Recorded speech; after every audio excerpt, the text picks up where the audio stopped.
2018 ജൂണിൽ തായ്ലൻഡിൽ നടന്ന അത്ഭുതകരമായ അതിജീവനത്തിന്റെ കഥ നിങ്ങൾക്ക് ഓർമ്മയുണ്ടോ?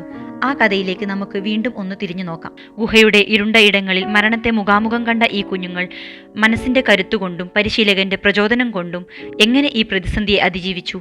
നമുക്ക് അവരുടെ യാത്രയിലേക്ക് കടക്കാം. 2018 ജൂണിലെ ഒരു ദിവസം ഫുട്ബോൾ പരിശീലനത്തിന് ഇറങ്ങിയതാണ് തായ്ലൻഡിലെ ഒരു ഫുട്ബോൾ ടീം. 12 അംഗങ്ങളും പരിശീലകനും അടങ്ങുന്ന ടീമിലെ അംഗങ്ങൾ മിക്കവരും 11 മുതൽ 16 വയസ്സുവരെ പ്രായമുള്ളവരായിരുന്നു. പരിശീലനത്തിന് ശേഷം അവരൊരു യാത്ര പ്ലാൻ ചെയ്തു. തായ്ലൻഡിലെ ഏറ്റവും ദൈർഘ്യമേറിയ ഗുഹകളിൽ ഒന്നായ തോം യുവാങ് ഗുഹ സന്ദർശിക്കുക എന്നതായിരുന്നു അത്. അതിസങ്കീർണമായ ഈ ഗുഹയിലേക്ക് അവർ കടന്നപ്പോൾ കാര്യമായ പ്രശ്നങ്ങൾ ഒന്നും തന്നെ ഉണ്ടായിരുന്നില്ല. കാലാവസ്ഥ പെട്ടെന്ന് മാറിമറിയുമെന്ന് അവർ ചിന്തിച്ചിരുന്നുമില്ല. എന്നാൽ പെട്ടെന്നായിരുന്നു അത് സംഭവിച്ചത്.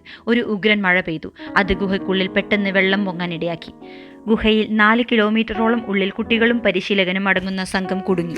അതിവേഗം ഈ വാർത്ത ലോകം മുഴുവൻ പരന്നു. രാജ്യങ്ങൾ സഹായഹസ്തവുമായി മുന്നോട്ട് വന്നു. രക്ഷാപ്രവർത്തനം അതിവേഗം മുന്നോട്ടു പോയി. ആദ്യത്തെ 9 ദിവസം കഴിക്കാനുള്ള ആഹാരം മാത്രമായിരുന്നു സംഘത്തിന്റെ കയ്യിൽ ഉണ്ടായിരുന്നത്.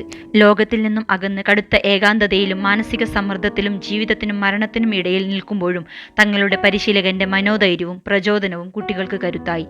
തങ്ങൾ പ്രതിസന്ധിയെ അതിജീവിക്കുമെന്നവർ ഉറച്ചു വിശ്വസിച്ചിരുന്നു. തങ്ങൾ കുടുങ്ങിയെന്ന് മനസ്സിലാക്കിയ കുട്ടികൾ ഗുഹയുടെ മതിലിലേക്ക് 16 അടി ദ്വാരം കുഴിച്ച് ഒരു വഴി കണ്ടെത്താൻ ശ്രമിച്ചു. പക്ഷെ പിന്നീട് അവർ അത് ഉപേക്ഷിക്കുകയും ധ്യാനിച്ചും മനോനിയന്ത്രണത്തിൽ ഏർപ്പെട്ടും സമയം കഴിക്കുകയായിരുന്നു. 17-ാം ദിവസം തായ്ലൻഡ് നേവി സീലുകൾ കുട്ടികളെയും പരിശീലകനെയും കണ്ടെത്തുകയും അവർ ഒരു പുതിയ ജീവിതത്തിലേക്ക് തിരിച്ചെത്തുകയും ചെയ്തു. അതിജീവനത്തിന്റെ വലിയൊരു പാഠമാണ് തായ്ലൻഡിലെ ഈ കുട്ടികളുടെ കഥ.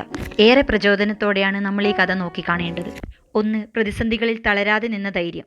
2. സമൂഹ പ്രവർത്തനവും നേതൃശേഷിയും. 3. സാഹചര്യങ്ങൾക്കനുസരിച്ച് മാറാനും പ്രതിസന്ധികളെ അതിജീവിക്കാനുമുള്ള ശേഷി.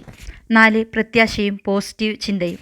ഈ പാഠങ്ങൾ നമ്മെ മുന്നോട്ട് നയിക്കാൻ വലിയൊരു പ്രചോദനം തന്നെയാവട്ടെ. നല്ലൊരു ദിനം ആശംസിക്കുന്നു.